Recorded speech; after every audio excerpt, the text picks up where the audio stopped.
Guys, গতকালকে রাত ছিল বৃহস্পতিবার। আমি 10টা বাজে অফিস থেকে আসছি। এসে দেখি আমার মেয়ে এই টুকরা কাপড়টা হাতে নিয়ে বসে আছে। তো আমি বললাম, কি হয়েছে, কাপড় নিয়ে বসে আছো কেন? তো ও বললো, মা আমাকে এটা দিয়ে একটা জামা বানিয়ে দাও।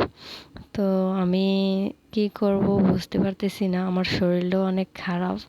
তবুও মেয়ে আবদার করছে, তাই কেটে সেলাই করে দিলাম।